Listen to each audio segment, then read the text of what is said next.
नाज़रीन अस्सलाम वालेकुम, मैं हूं इमरान वसीम। नाज़रीन प्रोग्राम में सबसे पहले ईरान इसराइल जंग की जो ताज़ा तरीन अपडेट्स हैं, उन अपडेट्स से आप देखने वालों को आगाह करेंगे, इन्फॉर्म करेंगे, जिसमें ख़ास तौर पे ईरान अपनी तारीख़ का दूसरा बड़ा फ़ैसला करने जा रहा है। ईरान की हिस्ट्री का पहला फ़ैसला क्या था और दूसरा फ़ैसला क्या होगा, और ये फ़ैसला किस मामले पे किया जाएगा, और इस बड़े फ़ैसले को लेके अगले जो 48 घंटे हैं, उन 48 घंटों को क्यों फ़ैसला कुन और अहम करार दिया जा रहा है। एक अमेरिकन फाइटर जेट भी तबाह हुआ है। ईरान की तरफ से जो हमले किए गए हैं, उसका पुरज़ोर और ताकतवर जवाब दिया गया है। कुछ और भी डिटेल्स हैं इसी कशीदगी से जुड़ी, वो भी आपकी खिदमत में पेश करेंगे। और प्रोग्राम के आखिर में जो ऑपरेशन ग़ज़्ब लिल हक़ है, पाकिस्तान की फ़ौज ने जो कार्रवाइयाँ अफ़गानिस्तान में की हैं, इस जारी ऑपरेशन से मुतल्लिक़ भी कुछ एदाद व शुमार आपकी खिदमत में पेश करेंगे। तो व्लॉग का आगाज़ करने से पहले आपसे दरख्वास्त के चैनल को सब्सक्राइब कर लें, बेल आइकॉन का बटन प्रेस करें। वीडियो पसंद आए तो इसे लाइक और शेयर ज़रूर कीजिएगा। तो पहली खबर नाज़रीन, जो ईरान इसराइल जंग, जिसमें अमेरिका इसराइल का इत्तेहादी है, इसके जो ख़तरनाक मनफी जो नताइज हैं वो सामने आना शुरू हो चुके हैं। इस वक्त नाज़रीन तेल की कीमतें जो कि $60 से ऊपर थीं, $70 से नीचे थीं, अब पेट्रोलियम मसनूआत की कीमतों में इजाफा देखा जा रहा है, जो कि $80 को टच कर चुकी हैं। और ख़दशा यह है कि आइंदा आने वाले दिनों में ईरान इसराइल जंग को लेकर पेट्रोलियम मसनूआत की जो कीमतें हैं वो $100 को टच कर सकती हैं, $100 फ़ी बैरल को क्रॉस भी कर सकती हैं। तो इससे आप ये अंदाज़ा कर लें कि ये जंग जो है दुनिया की मईशत के लिए कितनी खौफनाक, कितनी भारी और कितनी नेगेटिव जो है नताइज का बायस बनेगी। और इसी तरीके से नाज़रीन, मुत्तहिदा अरब अमारात ने एक फ़ैसला किया है कि ईरान के कैपिटल तेहरान में जो उनका सफारत खाना था, यूएई ने इस सफारत खाने को बंद करने का ऐलान कर दिया है। और मुत्तहिदा अरब अमारात का ये कहना है कि ये सफारत खाना हम अपनी मुल्की सलामती और ख़ुद मुख्तारी के लिए कर रहे हैं, और जो स्टाफ है तेहरान में मौजूद मुत्तहिदा अरब अमारात के सफारत खाने का, उसे वापस आने का कह दिया गया है। लेकिन नाज़रीन, इस जंग में जो ईरान के सुप्रीम लीडर आयतुल्लाह ख़ामनाई को टारगेट किया गया, अब उनकी शहादत से मुतल्लिक़ कुछ और इंकिशाफ़ात सामने आए हैं। और ये इंकिशाफ नाज़रीन किया गया है डॉक्टर अब्दुल माजिद हकीम की तरफ से, जो कि इंडिया में सुप्रीम कमांडर के नुमाइंदा थे। डॉक्टर अब्दुल माजिद हकीम ने यह कहा है कि सुप्रीम लीडर, जो कि सुप्रीम कमांडर भी हैं, कमांडर भी थे ईरानी फ़ौज के, उनसे कहा गया कि आप किसी दूसरे शहर में मुंतकिल हो जाएं, और उनसे भी कहा गया कि आप ज़ेरे ज़मीन बंकर में चले जाएं। अब आप देखें ना कि जब पिछला राउंड हुआ था ईरान इसराइल जंग का, तो उसमें और इसी जंग में भी जो इसराइल के वज़ीर आज़म हैं नेतन्याहू, वो बंकर या फिर यूनान में जाके बैठ जाते हैं। यूनान में जाकर उन्होंने प्रोटेक्शन हासिल की थी। लेकिन जब यही बात सुप्रीम लीडर आयतुल्लाह ख़ामनाई से शहीद से की गई, तो उन्होंने किसी दूसरे शहर में मुंतकिल होने से इनकार कर दिया, बंकर में भी जाने से इनकार कर दिया, और जवाब ये दिया सिक्योरिटी हुकाम को कि पहले मेरी कौम ईरान को किसी बंकर, किसी दूसरे शहर में मुंतकिल करो, फिर मैं मुंतकिल हूँगा। तो ये डॉक्टर अब्दुल मालिक साहब ने सुप्रीम लीडर की शहादत के बाद ये बड़ा इंकिशाफ किया है। लेकिन ईरानी क़यादत की शहादत के बाद, जिसमें अमेरिका का दावा है कि 48 जो उनके नामवर प्रोमिनेंट जो शख्सियात हैं, जिसमें मिलिट्री कमान भी शामिल है, उनको हमने हलाक कर दिया है, मार दिया है। और साथ में सदर ट्रंप ने कहा कि हम मौजूदा जो नई क़यादत है उनके साथ मुज़ाकरात करना चाहते हैं, क्योंकि नई ईरानी क़यादत भी अमेरिका के साथ मुज़ाकरात के लिए दिलचस्पी रखती है, और उनकी तरफ से पैगाम भी दिया गया है। तो सदर ट्रंप के इस स्टेटमेंट के जवाब में जो कौमी सलामती कौंसल के सरबराह हैं अली लाराजानी, उनकी तरफ से ऐसे किसी राब्ते की तरदीद कर दी गई है।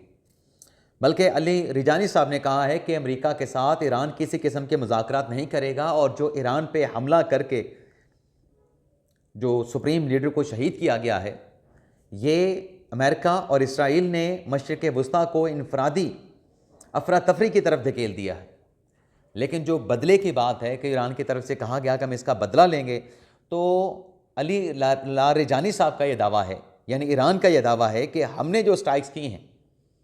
ईरान पे होने वाले हमलों के जवाब में जो हमने हमले किए हैं उसमें 560 जो अमरीकी हैं वो मारे गए हैं। अब ये ईरान दावा कर रहा है। दूसरी तरफ अमेरिका का दावा है 48 ईरान की प्रोमिनेंट शख्सियात को मारने का, उनको शहीद करने का। लेकिन इस दौरान ये होता है कि एक अमरीकी त्यारा कुवैत में गिर के तबाह हो जाता है, लेकिन गिरने से पहले उस फाइटर जेट में जो कि F-15 था उसमें शोले भी देखे गए,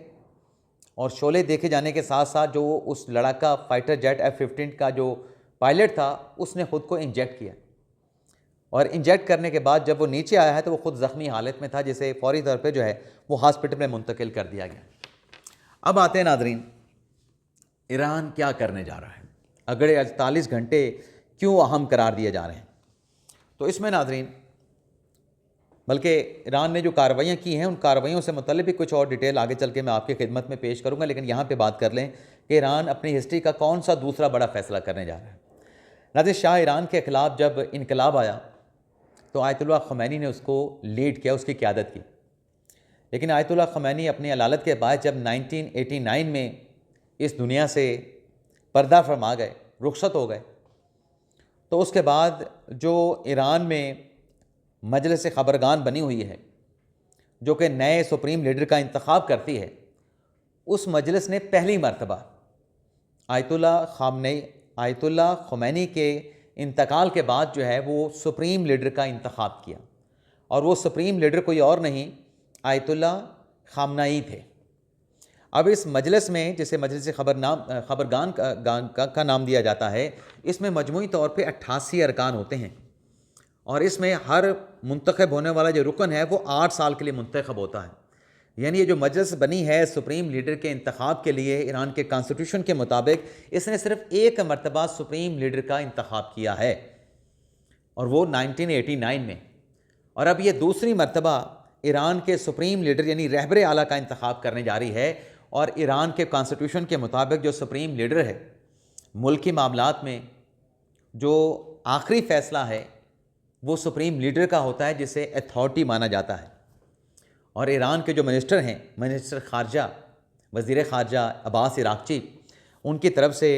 ये बताया गया है कि 1 से 2 दिन में जो मजलिस ख़बरगान है वो नए सुप्रीम लीडर का इंतखाब कर लेगी। तो ये अगले 48 घंटे इसलिए अहम करार दिए जा रहे हैं। लेकिन इसके साथ साथ नाज़रीन, जो बदला लेने के लिए कार्रवाइयाँ की हैं ईरान ने, उसमें इराक़ में एक डिपो था असले का अमेरिका का, उसको टारगेट किया गया है। मिसाइल्स और ड्रोन के ज़रिए असले का ये डिपो इराक़ में ईरान ने जो है वो टारगेट किया, जिसकी आवाज़ जो है वो कई किलोमीटर दूर तक जो है वो सुनी गई है। और इसके अलावा भी ईरान की तरफ से कहा गया है कि हमारा ये जो स्ट्राइक्स हैं वो जारी रहेंगी। अब इन स्ट्राइक्स के नतीजे में दुनिया की जो मईशत है वो कितनी नेगेटिव में जाती है, और उस मईशत के नेगेटिव जाने का लोगों के ऊपर, लोगों की बाइंग पावर पे क्या असर पड़ेगा, ये सिर्फ आप तसव्वुर कर सकते हैं। लेकिन आते हैं इसके साथ साथ जो पाकिस्तान की तरफ से ऑपरेशन ग़ज़्ब-ए लिल हक़ शुरू किया गया, जो अफ़गानिस्तान की तरफ से पाकिस्तान में कशीदगी की गई,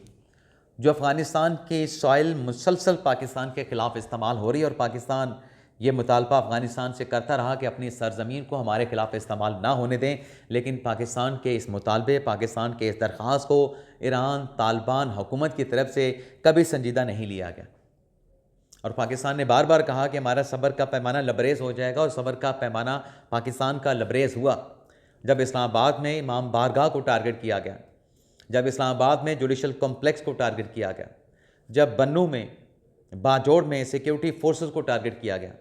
ये मैंने चंद वाक़यात आपको सुनाए हैं जो कि अभी चंद हफ्ते पहले रीसेंट पास में हुए हैं, और सिक्योरिटी फोर्सेस के जवानों को जो है वो शहीद किया गया, जिसके बाद फिर पाकिस्तान ने अफ़गानिस्तान की साइड पे जाके स्ट्राइक्स की, क्योंकि पाकिस्तान अक़वाम मुत्तहिदा के चार्टर के मुताबिक अपने दिफा के हक़ को इस्तेमाल किया। अब वो जो दिफा का हक़ इस्तेमाल किया, उसके बाद जो बॉर्डर के ऊपर अफ़गानिस्तान की तरफ से, तालिबान की तरफ से पाकिस्तान के जो कैंप्स थे, जो सिक्योरिटी पोस्टें थी, उनको टारगेट किया गया। तो उसके बाद पाकिस्तान ने ऑपरेशन ग़ज़्ब-ए बिल हक़ का ऐलान कर दिया, ग़ज़्ब-ए लिल हक़ का ऐलान कर दिया, जिसमें 46 जो दहशतगर्दों के ठिकाने हैं उनको कल से लेके अब तक टारगेट किया गया, सहूलतकारों के ठिकाने, और 415 जो है फितनतुल खारिज के जो करिंदे हैं वो मारे गए हैं, 850 से ज़्यादा ज़ख्मी हुए हैं, सैकड़ों जो पोस्टें थीं जो अफ़गानी टैंक थे उनको भी तबाह किया गया है। वैसे नाज़रीन, पाकिस्तान ने जो ये ऑपरेशन शुरू कर रखा, जो कि जारी ऑपरेशन ग़ज़्ब-ए लिल हक़, जो ईरान की तरफ से अपने ऊपर होने वाले हमलों का जो जवाब दिया जा रहा है, उस ऑपरेशन को वादा सादिक का नाम दिया गया है। तो ये नाज़रीन हमारा व्लॉग आपसे इजाज़त चाहते हैं। अल्लाह ताला हम सब का हामी नासिर और अपनी दुआओं में याद रखिएगा। अल्लाह हाफ़िज़।